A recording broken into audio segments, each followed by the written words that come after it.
सहकार मंत्रालय बनने के बाद केंद्रीय सहकार मंत्री और केंद्रीय गृह मंत्री अमित शाह जी पहली बार महाराष्ट्र में खास करके अहमदनगर के शिरडी, पुणे, मुंबई में आने वाले हैं। आज वो शिरडी में आएंगे, साईं बाबा का दर्शन लेंगे और पहली जो सहकार परिषद है उसको संबोधित करेंगे। हजारों की संख्या में किसान भाई उन्हें सुनने आने वाले हैं। ये क्यों हो रहा है? भाजपा केंद्रीय सहकार मंत्री अमित शाह जी यहाँ क्यों आ रहे हैं? इसका परिणाम क्या होगा? इस बारे में बात करते हैं। हमारे साथ यहाँ के जो भाजपा के युवा नेता है सचिन जी और किसान नेता LM डांगे जी है, दोनों से बात करते हैं। सचिन जी, क्या कहेंगे? जो हाल ही में जो 3 कानून, किसान के कानून जो वापस लिए हैं, जो रद्द कर दिए गए हैं, उसके बाद किसानों का दिल जीतने के लिए यहाँ आ रहे हैं, ऐसा कहा जा रहा है। आप कैसे देखते हो? देखिए, पहली बात तो यह है कि दिल जीतने के लिए आए नहीं, पहले से इन लोगों ने सारे लोगों का दिल जीत लिया है। सहकार मंत्रालय की जब स्थापना हो गई तो उसका उद्देश्य यही रखा था कि सहकार से समृद्धि, इस विषय को लेकर इस मंत्रालय की स्थापना की गई है। अंतिम वर्ग तक हमारी सारी योजनाएं जाए, जो भी उनका जो फायदा है उनको मिले, इस प्रकार का यहाँ पर आयोजन करके सहकार मंत्रालय की स्थापना की गई है।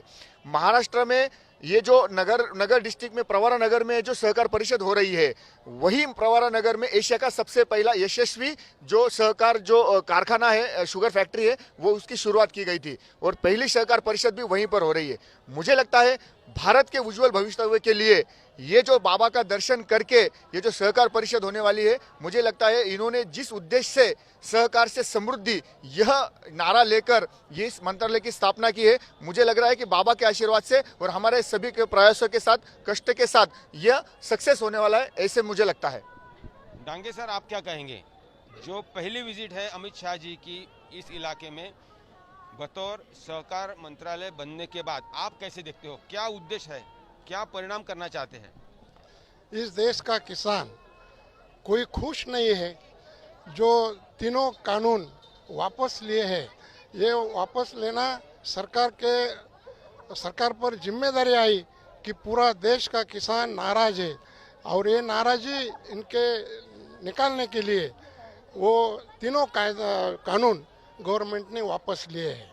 लेकिन अभी जो सहकार मंत्रालय केंद्र में शुरू हुआ है, वास्तविक वो जो डिवाइडेशन डिपार्टमेंट का है, तो महाराष्ट्र जो स्टेट जो इनका कोऑपरेटिव का सेक्टर वो ओनली स्टेट के लेवल पे ही होता है।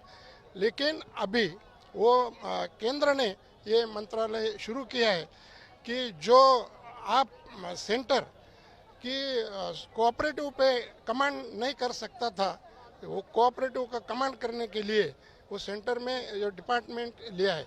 अभी जो किसान का बिल वापस लिया, वो कानून वापस लिए और जो नाराज किसान है उनको खुश करने के लिए पहली परिषद या कोऑपरेटिव की महाराष्ट्र में लिया है। लेकिन ये किसान ये परिषद से खुश होगा ऐसा मुझे नहीं लगता है। इतना बड़ा कदम उठाया हुआ है, तीनों जो कानून है वो वापस ले लिए हैं, उन्हें कैंसिल कर दिया गया है, अब फिर से किसानों के सामने आया है। और जैसे सचिन जी ने कहा है, सहकार से समृद्धि, तो विश्वास तो रखना चाहिए ना कि किसान तो वैसे भी आप देखेंगे तो खुश है। क्या आप क्या कहेंगे कि महाराष्ट्र किसान खुश है? अगर ये सहकार मंत्रालय नहीं बनता तो भी वो खुश था, वो सुजलाम सुफलाम था, या बली राजा नाराज है? नहीं, ये तीनों कानून तो किसानों ने मांगे ही नहीं थे और जो दिए वही वापस लिए। वो कानून के वजह से जो नाराज किसान थे, अभी ये परिषद से कुछ उनमें चेंज होगा ऐसा लगता नहीं। अगर ये कानून नहीं भी आते तो क्या किसान महाराष्ट्र का अन्य राज्यों का खुश है? क्या वो सुजलाम सुफलाम है? क्या उसके पास समृद्धि आई हुई है? क्या किसान के पास समृद्धि तो नहीं है, लेकिन जो किसानों की जो मांग है कि MSP हर पिक के बारे में जो MSP चाहिए वो MSP नहीं मिल रही है, तो इसके वास्ते पूरा देश का किसान नाराज है। सचिन जी, आप क्या कहेंगे? क्या बदलाव होगा? तीनों कानून वापस लिए गए हैं किसानों के मर्जी से, अब यहाँ पर फिर एक बार से नए सिरे से शुरुआत करनी है, ये कहा जा रहा है। किसानों का दिल जीतना है, ये कहा जा रहा है। सहकार मंत्रालय बनने से और ये पहली सहकार परिषद का आयोजन यहाँ पर करने से क्या बदलाव होगा सहकार क्षेत्र में। चीनी की मिलों की अगर बात करें, फैक्ट्रीज की बात करें, तो वहाँ पे क्या हो रहा है वो सबको समझ में आ रहा है।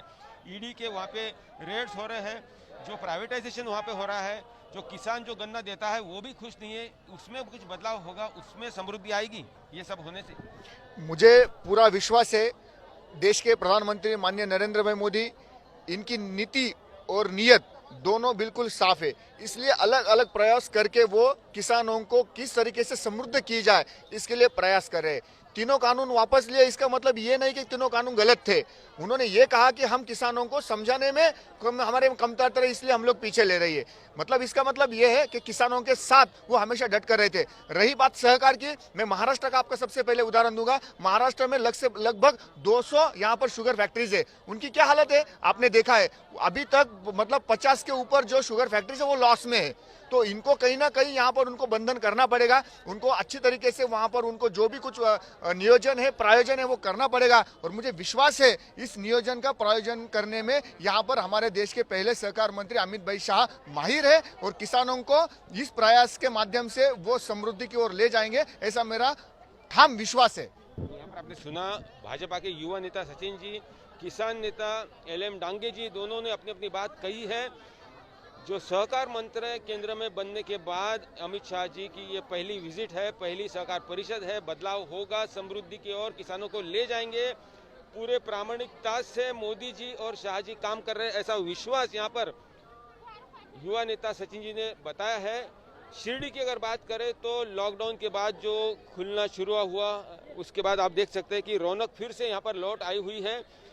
जो भक्तगण है, बाबा के जो भक्त है वो आना शुरू है, जहाँ पर तकरीबन रोज के नॉर्मल दिनों में 35,000 लोग आते थे। आज जो आप यहाँ पर दिखाई दे रहा है, सैटरडे संडे है और दत्त जयंती भी है, तो बहुत बड़ी मात्रा में भीड़ है। कहीं ना कहीं सोशल डिस्टेंसिंग का उल्लंघन हो रहा है, लेकिन आज जो है ध्यान सबका पहली जो सहकार परिषद का आयोजन किया है, जहाँ पर केंद्रीय सहकार मंत्री, केंद्रीय गृह मंत्री अमित शाह जी आने वाले हैं। वो क्या बात कहेंगे, किस तरह से किसानों का दिल जीतेंगे, क्या प्रयास करेंगे, उसके ऊपर सबकी नज़र टिकी हुई है। कैमरामैन गोपाल हरने और नितिन मीरानी के साथ पंकज खेलकर, शिरडी, आज तक।